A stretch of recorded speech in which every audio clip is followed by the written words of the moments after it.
자, 생산자동화 기능사 자격 개요에 대해서 먼저 알아보도록 하겠습니다. 생산자동화라고 하는 시험이 고등학교 레벨에서 이제 많이 이렇게 이제 치러지고 있는데 뭐 여기 나와 있는 자료는 큐넷에서 지금 이제 가져온 자료고요. 19년도 이렇게 이제 그 통계를 보게 되면 뭐 응시를 4,300여 명이 했고 합격률이 한 40% 정도 나오네요. 39.1%로 나오고 있습니다. 평균 이렇게 보니까 한 40% 정도 필기 합격률. 그리고 실기 같은 경우는 합격률이 70에서부터 80 정도, 그죠? 이렇게 나오죠. 그래서 한 70, 평균 75% 정도 이렇게 보면 될 것 같습니다. 75% 정도. 그래서 오히려 실기는 그렇게 어렵지 않다라고 이렇게 생각이 되고요. 다만 필기 같은 경우는 어쨌거나 이론적인 그런 문제들을 다뤄야 되기 때문에 여기서는 좀 합격률이 조금 낮은 편이긴 하지만 어쨌거나 뭐 하면 안 될 건 없습니다. 누구나 다 도전하고 하면 충분히 할 수 있도록 만들어 놓은 것이 자격증이기 때문에 열심히 하시면 충분히 필기와 실기까지 다 해 나갈 수 있을 거라고 생각이 됩니다. 자, 이번에는 이제 검정 장비에 대해서 알아보겠습니다. 사실 앞에서 얘기한 그 필기는 여러분들이 교재를 어차피 하나를 구매를 하셔가지고 뭐 기출 문제들을 쭉 풀어보시고 핵심 요약된 부분들을 계속해서 보시면 충분히 해 나갈 수 있을 거라고 생각이 되고요. 이제 가장 문제가 이 실기인데, 이 실기에서 이제 실기도 크게 뭐 CAD하고 이렇게 PLC 과제가 두 가지로 나눠져 있는데 CAD는 여러분들이 그냥 CAD 툴을 이용해서 소프트웨어를 이용해서 이제 하는 거니까 이것도 별도의 강좌를 보시면 될 것 같고, PLC 같은 경우는 결국 이제 검정을 치르는, 그러니까 시험을 치르는 그 장소에 있는 PLC 기종이 어떤 건지 이제 이런 것들을 좀 알아야 될 필요가 있습니다. 왜냐하면 이 PLC의 종류가 다르면 사용하는 소프트웨어가 다릅니다. 소프트웨어.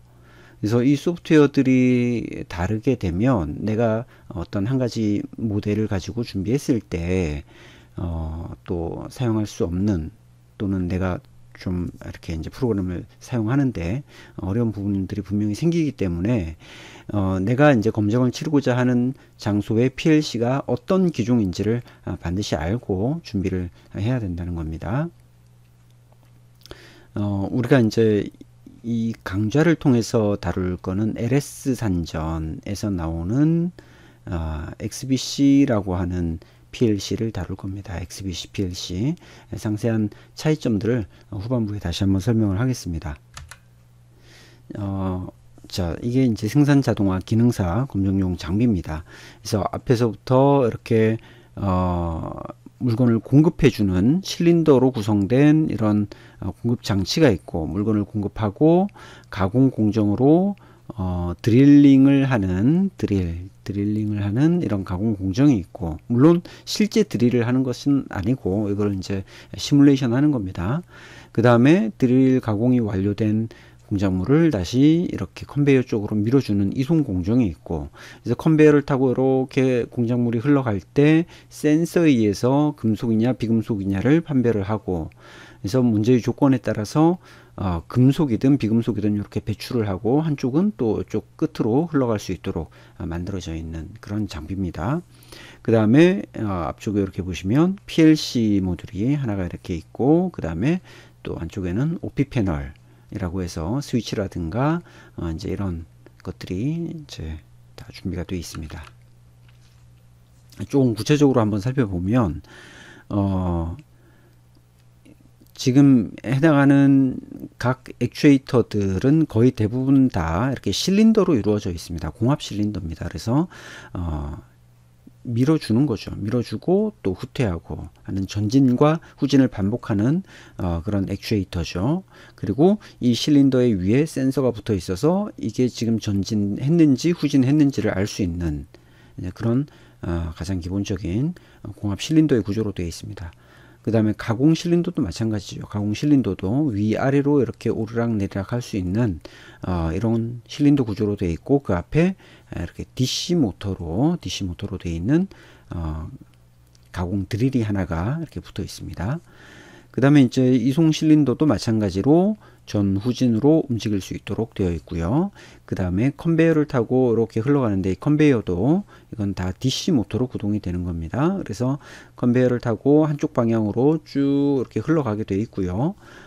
이 센서 모듈에서 세 가지 근접 센서를 이용해서 이제 판별을 하는데, 실제적으로는 두 가지만을 이용합니다. 두 가지만을 이용해서 금속이냐 비금속이냐, 이렇게 이제 두 가지를 구분하게 되어 있고요. 그래서 문제의 조건에 따라서 이 이젝트 실린더, 이걸 뭐 배출 실린더라고 이렇게 하시면 되는데, 이 배출 실린더를 이용해서 밀어내거나 아니면 흘려보내거나 이제 이런 동작을 하게 되고, 그 다음에 한쪽에 타워 램프가 있습니다. 타워 램프에는 이렇게 세 가지 색상의 램프가 올라와 있습니다. 공급 모듈은 요 앞에 있는 게 공급 모듈이고, 공합 회로를 잘 보시면 이 공급 실린더만 양 솔레노이드 밸브를 쓰고 있습니다. 자, 솔레노이드가 양쪽에 있죠. 그래서 이걸 양 솔레노이드라고 얘기를 합니다. 양 솔레노이드의 특징은 이쪽에다가 신호를 주면 밸브가 전환이 되고, 신호가 없어져도 그 전환된 상태를 유지를 한다는 거죠. 그래서 여러분들이 프로그램을 하다가 잘못하거나 실수를 했을 때 실린더가 전진되어 있는 경우가 있습니다. 그럼 PLC를 껐다가 켜도 실린더가 자동으로 후진하지 않습니다. 프로그램을 하지 않는 이상은. 그래서 전진된 상태가 유지가 되어 있다면 그럴 때는 당황하지 마시고, 이쪽에 보시면 이렇게 밸브 모듈이 있죠. 밸브 모듈에 제일 앞쪽에 있는 게 이렇게 솔레노이드가 양쪽에 있습니다. 여기 바로 양솔이죠. 그래서 한쪽에 있는 조그만한 버튼이, 이 위에 수동 버튼이 있는데 여기를 볼펜으로 그냥 한번 탁 눌러 주시면 반대쪽으로 이렇게 후진할 수 있도록 되어 있습니다. 자, 그래서 이제 그 부분을 꼭 기억을 하시고, 항상 장비가 시작될 때는 초기 상태가 되어야 된다. 초기 상태라고 하면 이제 여기서는 실린더가 후진되어 있는 상태죠. 그래서 이런 것들을 잘 기억을 하시고 나중에 프로그램을 같이 하도록 하겠습니다. 자, 그 다음 뭐 가공 모듈인데, 앞에서 얘기했던 것처럼 실린더가 이렇게 상하로 움직이는 구조로 되어 있고, DC 모터가 붙어 있는 구조. 이거는 이제 편솔입니다. 이 공급 모듈을 제외한 나머지 실린더들은 다 편솔을 씁니다. 한쪽에만 이렇게 솔레노이드가 있습니다. 그래서 전기 신호를 주면은 밸브가 전환이 돼서 실린더가 전진하고, 또 전기 신호를 차단하면 다시 자동으로 밸브가 원위치돼서 실린더도 후진하는 그런 방식으로 다 동작을 합니다. 자, 이송 모듈이고요. 그 다음에 이걸 배출 모듈이라고 이렇게 얘기를 하죠. 그 다음에 컨베이어는 DC 모터로 움직이는 컨베이어 한쪽 방향으로만 흘러가도록 이제 돼 있고요. 그 다음에 센서 모듈은 이런 식으로 세 개의 센서가 붙어 있는데, 이 세 개 센서 모듈의 역할은 이 세 개 센서를 조합을 해서 이것이 금속이냐 비금속이냐를 판별을 하고, 또 흑색이냐 백색이냐를 판별을 할 수도 있습니다. 하지만 시험에서는 일반적으로 금속과 비금속만을 판별을 하기 때문에 광전형 센서는 사용하지 않습니다. 그래서 용량형 센서와 유도형 센서. 그래서 용량형은 모든 물체에 다 반응하는 거죠. 알루미늄, 이제 이 공작물 자체가 알루미늄 재질이고 플라스틱 재질이 있는데, 이것이 알루미늄일 때 우리가 이제 이걸 금속이라고 그냥 얘기를 하는 겁니다. 금속. 그래서 용량형은 금속, 비금속에 모두 다 반응을 하고, 유도형 센서는 금속에만 반응을 하죠. 알루미늄, 금속에만 반응을 하고 나머지는 반응하지 않기 때문에 이 두 개의 센서를 이용을 해서 금속과 비금속을 판별을 하는 겁니다. 이제 사용하는 PLC하고 오퍼레이팅 모듈을 보게 되면, 자, 이제 PLC 종류가 우선은 LS 산전 걸 기준으로 봤을 때 XGK라고 하면 XGK는 이렇게 파워, CPU, 디지털 입출력이 이렇게 별도 카드 형태로 모듈의 형태로 되어 있는 이런 구조의 PLC입니다. 여기에 나와 있는 것들은 PLC의 입력, 그 다음에 이쪽 밑에는 PLC의 출력이죠. 그 다음에 오퍼레이팅 모듈에 보면은 장비에서 나와 있는 CS1, 2, 3, 그러니까 이제 실린더의 센서들, 그 다음에 뭐 스위치들 이런 것들을 연결할 수 있는 입력 요소들이 있고, 그 다음에 솔레노이드 밸브를 연결할 수 있는 출력 요소들이 있습니다. 그 다음에 램프, 그 다음에 모터 이런 것들은 다 출력이죠. 그래서 출력을 연결할 수 있는 바나나 잭이 이렇게 연결되어 있습니다. 그래서 입력은 입력으로, 출력은 출력으로 이렇게 보통 연결을 하는 거죠. 연결하는 거는 뭐에 의해서? IO 리스트라고 하는 거에 의해서 각각 연결을 해주게 됩니다. 그 다음에 이쪽에 있는 거는 이제 컨베이어 속도를 조절하는 거고요. 한쪽에 있는 거는 카운터를 나타내기 위한 건데, 사실 이거는 잘 사용하지 않고 속도 같은 경우도 거의 세팅되어 있는 대로 쓰기 때문에 크게 조절할 일이 아마 없을 거라고 생각이 됩니다. 그 다음에 이제 요 PLC는 LS 산전의 XBC 타입입니다. 이렇게 이제 컴팩트형의 PLC죠. 그래서 주로 이렇게 고등학교에서는 LS 산전의 PLC를 많이 쓰기 때문에 이렇게 XBC 아니면 앞에서 보셨던 XGK인데, 사실 프로그래밍 하는 방식은 뭐 동일하기 때문에 큰 차이는 없을 겁니다. 다만 이게 XBC가 아니고 XEC라면 요게 이제 좀 프로그램 방식이 다릅니다. 또 아까 XGT 대신에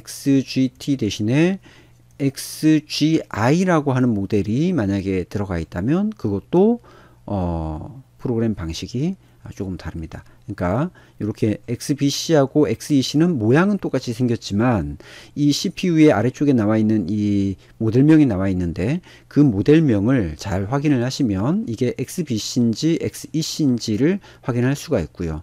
또 앞에 보여드렸던 요 PLC에서도 여기 이제 CPU가 있는데, 이 CPU의 위쪽에 보시면 이것이 XGK인지 아니면 XGI인지 확인을 할 수가 있습니다. 그래서 이게 XGK냐 XGI냐 아니면 XBC냐 XEC냐에 따라서 프로그램 방식이 달라지기 때문에 그거는 별도의 설명을 좀 참고를 해 주시길 바랍니다.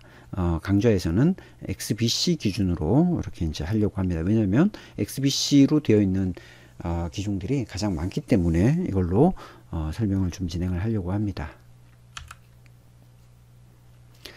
문제 유형을 한번 볼까요? 어떤 식으로 그런 PLC 문제가 나오는지. 여러분들이 이제 어느 정도 PLC라고 하는 거에 대해서 한번 경험해 보신 분들은 사실 이제 이런 변이 단계 선도라든가 그 다음에 실린더 또는 램프의 제어에 있어서 이제 조금 익숙하겠지만, 만약에 여러분들이 전혀 이런 부분들을 접해보지 않았다면 정말 기초부터 한 단계 한 단계 밟아 나가야 됩니다. 그래서 이 변이 단계 선도라고 하는 것이 각각 요소, 실린더 1, 2, 3, 4 이런 동작하는 요소들, 그 다음에 램프들, 이런 것들이 어떤 순서로 어떻게 조작이 되어야 하는지를 보여주는 하나의 차트라고 할 수 있습니다. 그래서 예를 들어서 푸시 버튼 1을 눌렀을 때 실린더가 먼저 전진하고, 그때 실린더 3도 같이 전진하고, 얘는 전진 상태를 유지하는 거고 실린더 1은 바로 후진하는 거고, 이제 이런 내용입니다. 자, 이렇게 이제 쭉 진행이 될 때 요 세 번째 스텝에서 녹색 램프가 들어오게 되고, 그 다음에 다섯 번째 스텝에서는 황색 램프가 들어오고, 이런 변이 단계 선도대로 이제 기본 동작이 되어야 된다는 거죠. 자, 그 다음에 이제 응용 동작인데, 응용 동작은 실제로 이제 공작물을 가지고 단속이라고 하는 하나의 싱글 사이클을 이제 움직이는 그런 그 레벨의 프로그램입니다. 그래서 처음에 이제 어떤 램프 동작들을 주고 PB2 스위치를 눌렀을 때 물건을 하나 공급해서 이렇게 이제 판별을 하고 금속이면 금속이면 뭐 황색 램프, 비금속이면 또 다른 램프, 뭐 이제 문제의 조건에 따라서 뭐 어떤 거는 램프를 0.5초 간격으로 전멸을 하기도 하고, 뭐 비금속일 때는 그냥 계속해서 점등하기도 한다. 이런 식으로 이제 그때그때 요거는 다 달라지는 내용들이죠. 하지만 전반적으로는 공급에서 판별까지 하나의 사이클, 푸시 버튼을 한번 눌렀을 때 공급하고 가공하고 판별해서 램프로 표시하는 정도, 이 정도가 이제 응용 동작 1이라고 할 수 있습니다. 그 다음에 응용 동작 2는 응용 동작 2에서는 이제 연속 동작의 개념이 들어갑니다. 연속 동작. 그래서 뭔가 매거진이라고 하는 곳에 공작물이 있을 때는 연속적으로 움직이는 겁니다. 앞에서 우리가 구현했던 단속 동작을 계속해서 이어서 반복 동작을 시키는 거죠. 연속 동작을 하는 겁니다. 그러다가 이제 어떤 특별한 조건이 됐을 때, 뭐 비상정지 같은 거, 특별한 조건이 됐을 때는 어떻게 장비가 움직여야 된다라고 하는 이런 부가적인 조건들이 들어가게 됩니다. 그래서 이런 것들을 어떻게 처리하면 되는지, 이런 것들을 이제 하게 되는 거죠. 그래서 기본적으로 한 2시간 정도의 프로그램 시간을 통해서 이렇게 기본, 응용 1, 응용 2를 하나의 프로그램으로 쭉 작성을 해 나가는 겁니다. 자, 그래서 아무래도 이제 이 PLC라고 하는 것은 결국 말 그대로 프로그램이기 때문에 뭐 이거를 할 수 있는 방법은 연습밖에 없습니다. 계속해서 연습하시고 그리고 몇 가지 다양한 상황들, 다양한 어떤 조건들을 잘 생각하면서 그때그때 내가 좀 수정을 하고 또 변화를 줄 수 있다면 뭐 자격증을 따는 데 있어서는 크게 어려움이 없을 것이다 라고 생각이 됩니다. 자, 이렇게 해서 첫 번째 생산자동화 기능사에 대한 개요, 또 장비에 대한 설명, 그 다음에 문제 유형 등에 대해서 한번 살펴봤습니다.